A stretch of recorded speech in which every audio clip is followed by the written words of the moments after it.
हमारी ये जो डॉक्यूमेंट्री फिल्म है कई मतलब प्रांतों में चलेगी, हर शहर में।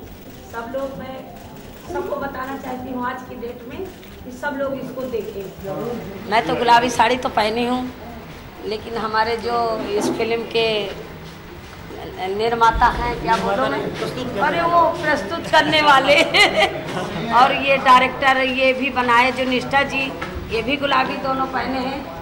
मैं तो पहनी हूँ, तो मेरा काम है रोज का पहनना।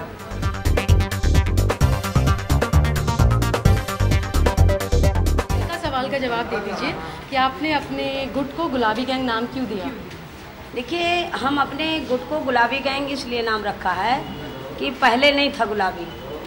पहले तो हम काम करते थे, और जब हमारे साथ 10,000 औरतें हो गई तो हम कहीं जाते थे तो हम भटक जाते थे, एक दूसरे को पहचान नहीं पाते थे। तो हमने एक ड्रेस चुना। ड्रेस में क्या आया कि हम कौन सा ड्रेस लें। तो जब हम साड़ी खरीदने गए तो हमको पहला ये नीला नीला दिखा, तो हमने कहा ये तो मायावती का ड्रेस है। फिर हम पीले में आ गए, तो पीले में गायत्री परिवार वालों का हो गया। इसके बाद में तमाम ऐसे कलर मिले जो पार्टी से अटैच थे, तो गुलाबी नहीं किसी पहना, वो बस हम उसी को ले आए और जैसे पहने और हम अपने यहाँ गए नारा लगाते लगाते एक सड़क का मुद्दा लेके। तो उस दिन हम डीएम को पैदल चला दिया। उन्होंने पूछा ये क्या है, ये क्या? अरे हम कहा आप कौन है, क्या पूछ रहे हो, इस तरह की बात है, जैसे कोई जानवर हो। तो हम औरतें हैं, साड़ी पहने, और बताओ क्या है। उन्होंने कहा अच्छा तो इस तरह चिल्ला रही हो। मैंने कहा जनता का हक नहीं मिलेगा, चिल्लाएगी जनता। तो उस दिन फिर हमने उनका रोड जाम कर लिया और एक घेर के बैठ गए। फिर वो उनसे हमसे माफ़ी मांगा और हम काम करवाएंगे। उसी दिन से हमारा नाम पड़ गया गुलाबी गैंग। और वो गैंग इतना फेमस हुआ कि कई देश में गई। 2008 में नॉर्वे गई, 2012 फ्रांस, 2008 में फ्रांस गई, फिर नॉर्वे गई 12-13 में, 2 बार हवाई, इटली गई, स्वीडन गई, कई जगह हम हुआए। हमारी किताबें छपी, कई जगह हमारी डॉक्यूमेंट्री फिल्में बनी हैं। और निष्ठा जी हमारे चल के बहुत मेहनत किया। इन्होंने रियल में ऐसी ऐसी कहानी देखा कि इनके पहले 2 डॉक्यूमेंट्री फिल्म बन गई थी। इनका भरोसा नहीं रहा कि ये डॉक्यूमेंट्री फिल्म अच्छी बनेगी। मैंने कहा ये रोज़ बना सकती हो, ये रोज़ की अलग अलग कहानी है। हमारी वही कहानी नहीं कि एक हीरो रोज़ मरता है और रोज़ एक मरेगा और वही जी आएगा। हमारी तो रोज़ की रियल की कहानी है। आज ये राजरानी की घटना दोबारा हम थोड़ी दिखा सकेंगे, कोई दूसरी है। तो ये तो हमारी डॉक्यूमेंट्री फिल्म जो अगर कोई भी बनाना चाहे बहुत बन सकती है। ये भ्रष्टाचार रुक नहीं रहा। अरे वो एक औरत पीड़ित आती है और हम उनसे कहते हैं कि 10 औरतों को जाके जोड़ो, तभी तुम्हारा न्याय मिलेगा। अरे अब औरतों के साथ कितनी बड़ी घटनाएं होती है। देखिए, एक पत्नी एक गाड़ी के पहिए होते हैं, उनका दोनों का हक बराबर होता है। लेकिन आज की डेट में पुरुष औरत को जूती समझता है, और वो काफ़ी अपना जैसे वो घर में सताई जा रही हैं, वो पुलिस के पास गई तो उल्टा वो औरतों को ही पुलिस डांट फटकार के भगाती है। इनकी रवैया इतनी बुरी हो चुकी है, तो इसलिए वो औरतें हमारे पास आ जाती है कि हमें कहीं से न्याय नहीं मिल रहा, कोर्ट कचहरी से हमारा भरोसा उठ रहा है। तो बस हम कोर्ट का भरोसा ना लेके अपने बांस कोर्ट का ज़्यादातर हमें भरोसा हो चुका है कि हम बांस कोर्ट से उनको न्याय दिलवाते हैं। नहीं, कौन कहता कि मैं खुश नहीं हूँ? कौन? गुलाब गैंग वाली, जो माधुरी दीक्षित वाली, उन्होंने क्या बनाया है? वो कभी मुझको देखा है? मेरे पास कभी गई है? किसी महिला की घटना लेके आई हैं? हम क्यों खुश हों? हमसे उन्होंने परमिशन नहीं लिया, बिना परमिशन के वो हमारी फिल्म बना रही है। नहीं, कोर्ट हो ही गया है, उनके ऊपर कोर्ट कर दिया है। वो हाई कोर्ट में उनके ऊपर मुकदमा हो गया, उनको पूरी पार्टी बना दिया है कि हमसे परमिशन लें, अगर परमिशन नहीं लेते वो फिल्म नहीं रिलीज होने देंगे। एक्चुअली अगर मैं खुद जाती और संपत नहीं होती तो संपत जी नहीं होती तो बहुत दिक्कत होती। चूँकि संपत है और वहाँ लोग इनको बहुत मायने देते हैं, तो इनके साथ हम लोग थे, इनको फॉलो कर रहे थे, तो हमको उस तरह से कोई दिक्कत नहीं आई, क्योंकि लोग इनका मान करते हैं। तो उन्होंने कभी हमारे कैमरा को रोकने की ज़रूरत नहीं समझी। और कई जगह जैसे पुलिस वालों ने या वो रोकने की कोशिश की, तो हम लोग नहीं रुकते हैं क्योंकि हमारा काम है। अगर ये लोग हमें बोलते कि निष्ठा ये शूट नहीं करो, तो हम नहीं करते। लेकिन अगर पुलिस बोलती है या इस तरह के लोग जैसे गांव वाले जो औरतों को पीड़ित करें, अगर वो हमसे बोलें कि आप शूट नहीं करो, तो हम उनकी बात नहीं मानते। तो ये मेरी एक सिंपल स्ट्रैटेजी है। चैलेंजेस ये होते थे कि वहाँ के जो केसेस जो होते थे ना, तो सभी लोग डर के मारे चुप होते थे। जैसे हमारी फिल्म में एक केस है, एक लड़की की हम लोग को लाश मिलती है और पूरे गांव से हम लोग पूछ रहे हैं और संपत जी भी इंक्वायरी कर रही हैं, तो पूरा एकजुट है गांव और कोई नहीं बोल रहा है। रात में पंचायत बैठा दी और बता दिया सब लोगों को कि आप यही बोलोगे, और औरतों को डरा दिया। तो सब एक ही आवाज़ में सब लोग बोल रहे हैं। तो कैसे आप सच्चाई तक पहुँचें, तो ये सबसे बड़ी मुश्किल होती है कि कौन सच बोल रहा है, कौन नहीं बोल रहा है, कौन डरा हुआ है, कौन नहीं डरा है। तो हम कैसे, अगर मैं सामने एक डॉक्यूमेंट्री लाऊंगी तो डॉक्यूमेंट्री में बहुत ज़रूरी है एक सच्चाई पेश करना।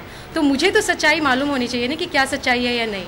मैं सामने ले आऊँ और बाद में पता चले कि ये झूठ है, तो ये हम लोगों की रिस्पॉन्सिबिलिटी है। तो उसमें पूरा छानबीन करना कि क्या सच है क्या नहीं है, उसके लिए आपको बहुत पेशेंस चाहिए डॉक्यूमेंट्री के लिए। ये नहीं है कि एक बाइट मिल गया चले गए, वो नहीं है, मैं उसमें बिलीव नहीं करती हूँ।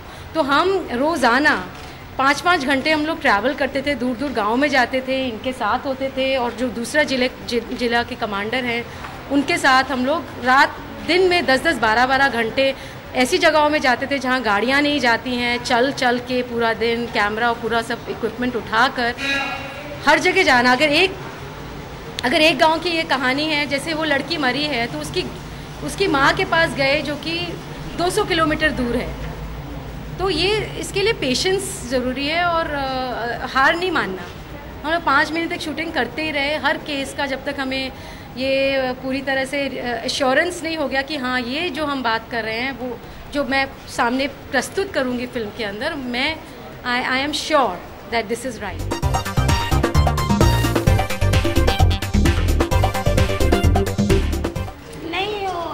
तो हम नोटिस भेजी थी बम्बई का वकील थे, लेकिन वो कहे अभी हम रियल में भेजेंगे, फिर अभी भेजा है, लेकिन खैर उनका कोई वो नहीं है, कहानी हमारी है, वो कितना गुमराह करें।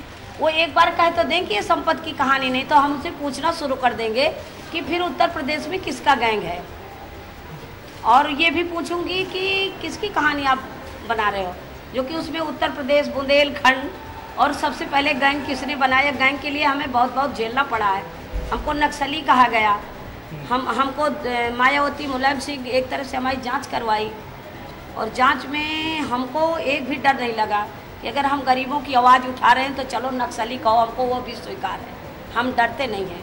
तो ये हम इसको नहीं डरते, लेकिन ये जो हमारे साथ ये खिलवाड़ कर रही हैं, तो हम उनको परमिशन तो तभी देंगे जब वो रज्जों से नाम संपत करेंगी और गुलाब से गुलाबी करेंगी, और वो हमसे पूछेंगी और हमसे परमिशन लेंगी, तब वो रिलीज होगी।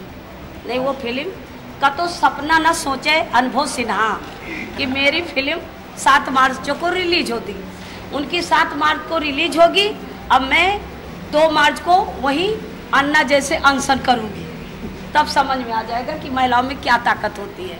और ऐसी फिल्म ऐसा संदेश दूंगी पूरी दुनिया को कि आज ये जो गंदी गंदी पिक्चर बनाते हैं, गंदे गाना गाते हैं, तू चीज़ बड़ी है मस्त मस्त, ये औरतों का तमाशा बना रखा है इन्होंने, इनको सीख जाएंगे। अभी तो देखो हम उतना बड़ा नहीं कर रहे, अभी हम महिलाओं तक है कि उनका न्याय मिले, लेकिन ये जो गाना बनाते हैं, गंदी पिक्चर दिखाते हैं, अगर मैं एक झटका मार दूं तो सारी औरतें लेके सेंसर बोर्ड का घेराव कर देंगी कि नहीं खबरदार, अब ये गाना नहीं होगा। मुझे नहीं पता, मैं तो सिर्फ गुलाबी गैंग को